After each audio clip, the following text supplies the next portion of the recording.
तो hi guys, आप सब कैसे हो? आशा करता हूँ आप सब बढ़िया होंगे। तो आज हम एक्सप्लेन करने वाले हैं नारुतो शिपुडेन 227 का एपिसोड। उससे पहले मैं कहना चाहूंगा आपसे, आपने अगर हमारा पिछला वीडियो नहीं देखा तो डिस्क्रिप्शन में लिंक है, जाके देख लो गाइस। और एक बात है जो मैं आपसे कहना चाहूंगा कि ये एनीमे हमारे नहीं, हमने बस इसे एक्सप्लेन किया था। इसे किसी भी तरह के कॉपीराइट से दूर रखना। Thank you.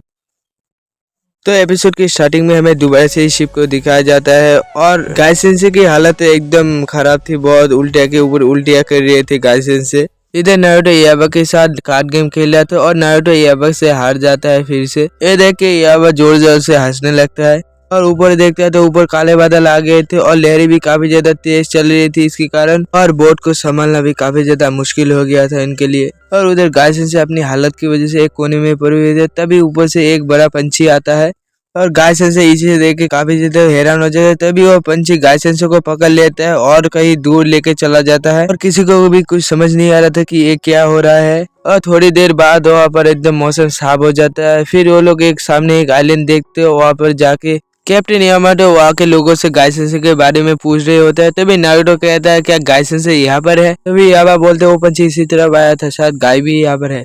नारुतो कहता है क्या उस पंछी ने गाय सेंसे को नहीं खाया है? तभी वहाँ पर यामाटो सेंसे आके कहता है गाय कितना भी बीमार क्यों ना हो, लेकिन वो कभी भी एक पंछी का खाना नहीं बन सकता है। नारुतो ये सुन के कहता है ठीक है, मैं अपने सेज मोड से गाय सेंसे को जल्दी से ढूंढ लेता हूँ। तभी यामाटो उसे रोकता है और कहता है नारुतो हम अभी एक सीक्रेट मिशन पर है और आइलैंड पर कुछ भी हो सकता है, इसलिए ये करना ठीक नहीं है। तभी याबा कहता है देखो वहाँ पर कोई है, मैं उससे जाके बात करता हूँ।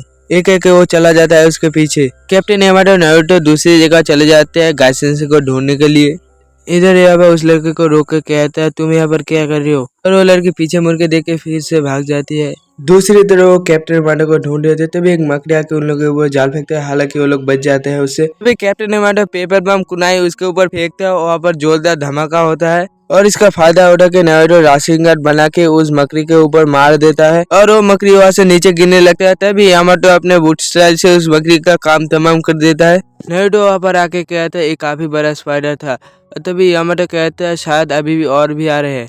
तभी नारुतो सामने जाके शैडो क्लोन जुत्सु का यूज करता है। तभी नारुतो देखता है ये तो एक बड़ा सांप है और वो सांप उनके ऊपर हमला कर देता है। तभी कैप्टन यामाटो के पास जाके कैप्टन यामाटो एक बैरियर बनाता है और नारुतो अपने शैडो क्लोन से उसके ऊपर हमला करता है और वो सांप का वहीं पर काम तमाम हो जाता है। और वो बोलता है एक टाइम मैंने भी एक सांप का मुकाबला किया था। तभी वो सांप अपना आंखें खोलता है और उनके ऊपर हमला करने जाता है और तभी वहाँ पर एक बड़ा सा पंछी आता है और उस सांप को लेके चला जाता है वहाँ पर। तभी नारुतो बोलता है ये तो वही पंछी है जिसने गायसेंसे को लेके चला गया था। तभी यामाटो बोलता है चलो उसका पीछा करते हैं। उधर याबा उस लड़की का पीछा करते करते उसके घर तक चला आता है और कहता है कि अब मैं तुमसे कुछ पूछ सकता हूँ? तुमने मेरे दोस्त के यहाँ पे देखा है? और वो लड़की याबा को कुछ ना बोल के घर पे दौड़ के चला जाता है और याबा ये देख के वो भी उसके पीछे पीछे चला जाता है उस घर के अंदर। और उसे रास्ते में एक फ्लावर गिरा हुआ देखता है तो वो कुछ भी नहीं सोच के उसे उठा लेता है और वो एक कमरे में आता है और वो बगल में देख के चौंक जाता है, वहीं पर वो लड़की थी। फिर यावा कहता है मैं अपने दोस्त को ढूंढ रहा था, क्या तुमने उसे कहीं भी देखा है? वैसे तुमने शायद फ्लावर गिरा दिया हो। वो लड़की सामने दिखाता है तो सामने एक बुक था और फ्लावर नीचे रख के उस बुक को उठा लेता है। इसमें देखता था इसमें किसी का रिसर्च लिखा हुआ है। तो याबा इस लड़की की तरफ देखता है तो वो लड़की कोई रिस्पॉन्स नहीं देता तो याबा उस बुक को पढ़ने लगता है। हमने एक सबमरीन आइलैंड ढूंढा था जो शिनोबी के लिए बहुत काम का हो सकता था। हमारा ग्रुप से रिसर्च होने वाला था शिनोबी की दुनिया के लिए। हमने क्रॉस ब्रीड करके एक अल्टीमेट एनिमल बनाने का सोचा। बस प्रॉब्लम ये थी कि हम उसे कंट्रोल कैसे करेंगे। ये करने के लिए एक स्पेशल सीलिंग जुत्सु की जरूरत थी, वरना एक जिंजुरी की। फिर वो देखते हैं बुक का एक पेज तो फटा हुआ था। फिर याबा उस लड़की को बोलते हैं ये कौन सी जगह है? वो लड़की याबा को कुछ ना बोल के फिर से भाग जाती है। इधर नारुतो और कैप्टन यामाटो उस पंछी के घोंसले तक पहुंच जाते हैं। कैप्टन यामाटो नारुतो को कहते हैं क्या तुम रेडी हो, चलो चलते हैं। एक एक के दोनों उस घोंसले के अंदर चले जाते हैं और वहाँ पर गायसेंसे उन पंछियों के साथ डांस कर रहे थे। नारुतो और कैप्टन यामाटो तो गायसेंसे को देख के एकदम चौंक जाते हैं और गायसेंसे कहते हैं आखिरकार तुम लोग आ गए। और उधर उस पंछी के बच्चे गायसेंसे के साथ बहुत ही ज्यादा चिपक गए थे। उधर एडेन देख के कहते हैं आखिरकार चल क्या रहा है यहाँ पे? फिर गायसेंसे बोलते हैं वो शायद मुझे खाना नहीं चाहता था, मुझसे बेबी सिटिंग करवाना चाहता था, वैसे हम कहाँ पर है और इसका जवाब नारुतो और यामाटो को भी ठीक से नहीं पता था। और तभी वहाँ पर वो बड़ा सा पंछी आ जाता है और नारुतो और यामाटो इसे देख के एकदम हैरान हो जाते हैं। तभी वो अपने बच्चे को खाने के लिए देता है और गायसन से बोलता है, ए बडी, तुमने मुझे यहाँ पर किस लिए लाए हो? तुमने अगर मुझे बेबी सिटिंग करने के लिए लाए हो तो तुम किसी और को ढूंढ लो। तभी उस पंछी को कुछ आवाज आती है तो वो अपना पंख फड़फड़ाने लगता है और तभी गाय बोलता है, ठीक है सभी इसके ऊपर चलो, ये हमें कहीं लेके जाना चाहता है। नारुतो ये सुन के एकदम से चौंक जाता है। उसके बाद हमें एक वॉल्केनो दिखाया जाता है जिसके अंदर याबा घुसे हुए थे। तभी वो लड़की याबा को उस तरफ जाने का इशारा करता है और याबा इसे देख के एकदम चौंक जाता है और कहता है, एक क्या चीज है? तभी वो उस लड़की को बोलता है, क्या यही वो खतरनाक सबमरीन एनिमल है? और वो लड़की इसका कोई जवाब नहीं देता है। तो याबा अपना हाथ उसके अंदर डाल देता है और एक जुसु करके चेक करने लगता है। वहीं पर नारुतो और बाकी सब उस पंछी के ऊपर बैठ के उस बालकनी के पास आ रहे थे। तभी वहाँ पर बहुत सारे सबमरीन एनिमल पहुंच गए थे वहाँ पर और वहाँ से नीचे आके कहते हैं, ये तो एक वॉल्केनो है, हम यहाँ से नीचे नहीं जा सकते हैं। और वॉल्केनो के नीचे से एक जोरदार आवाज आ रहा था और तभी यामाटो अपने वुडसल से वहां से नीचे जाने का रास्ता बनाते हैं और वो लोग वहां से नीचे जाने लगते हैं। तभी नारुतो पीछे देखते हैं तो पीछे वो जानवर भी उनके पीछे पीछे आ रहे थे। उधर याबा बोलते हैं, ये नहीं हो सकता, ये जानवर सबमरीन एनिमल को खा रहा था। तभी हम एक पास देखते हैं, वो एक्सपेरिमेंट फेल हो गया था और वो जानवर बेकाबू होकर उन साइंटिस्टों को खा रहा था। और वहाँ पर तो वो लड़की भी थी जो उसे रोकने की कोशिश कर रहा था। फिर याबा कहता है, ये नहीं हो सकता, ये तो सबको खाकर सोया हुआ है यहाँ पर और दोबारा जिंदा होने का इंतजार कर रहा है, लेकिन ये लड़की यहाँ पर कैसे है? तभी वहाँ पर गायसन से आ जाता है और कहता है, ये आखिर क्या चीज है? तभी याबा बोलता है, ये एक रिसर्च फैसिलिटी है, ये जगह इसलिए दिया गया था ताकि वो लोग एक अल्टीमेट सबमरीन एनिमल बना सके, लेकिन इसका रिजल्ट ये रहा।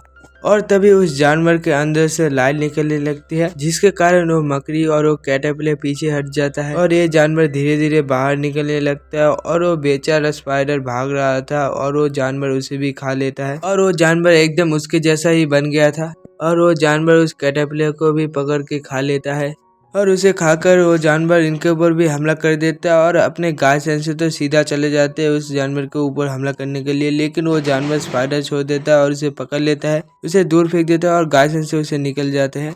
और वो जानवर वहां से नीचे आता है और याबा उसका मन भर के बताता है, ये जानवर अभी बहुत ही ज्यादा भूखा है, ये कितना भी खा ले लेकिन इसका पेट नहीं भरेगा, इसे इसी तरह डिजाइन किया गया है शिनोबी के खिलाफ। और यामाटो अपने वुडसल से उसे पकड़ने की कोशिश करता है लेकिन इसका कोई फायदा नहीं होता। तभी नारुतो कहता है, रुको मैं सेज मोड का यूज करता हूँ। यामाटो कहते हैं, इसके लिए नारुतो को थोड़ा सा टाइम लगेगा, तब तक हमें इसे रोकना पड़ेगा।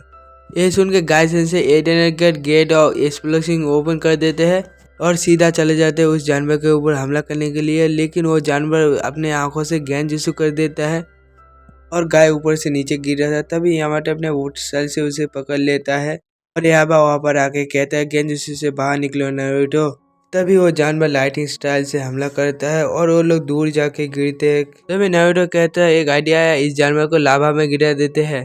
और वो जानवर फिर से लाइटिंग स्टाइल से हमला करता है और यामाटो उनके पास जाके वुडसल से एक बैरियर बनाता है और कैप्टन यामाटो नारुतो को कहते हैं, नारुतो तुम तक तो अपना सेजमा चक्र एक्टिवेट करो, हम तक तो इसे रोकते हैं। और नारुतो ये सुन के अपना सेजमा एक्टिवेट करने लगता है और गायसन से उसे मारने जा रहे होते हैं और याबा अपने क्रो से उसे रोक के रखते हैं और गायसन से उस मॉन्स्टर को एक जोरदार लात मारते हैं जिसके कारण वो मॉन्स्टर उस लावा की तरफ जाके गिरता है और मॉन्स्टर नीचे गिर ही गया था। तभी देखते हैं कि उस मॉन्स्टर ऊपर आ रहा था और उसके पास पंख भी आ गए थे।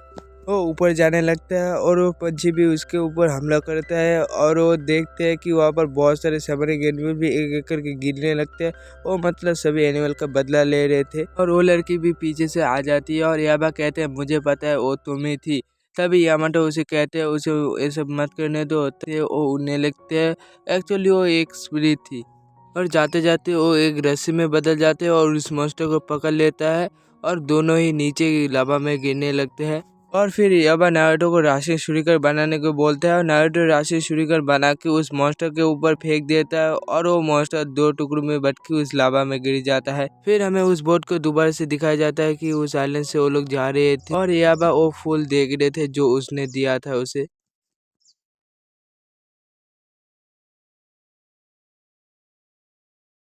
और ये एपिसोड यहीं पर खत्म हो जाता है। आई होप गाइस आपको ये एपिसोड अच्छा लगा होगा। अगर अच्छा लगा होगा तो लाइक सब्सक्राइब कमेंट जरूर करना। हम आपसे मिलते हैं किसी नेक्स्ट एपिसोड में। तब तक के लिए टाटा बाय बाय।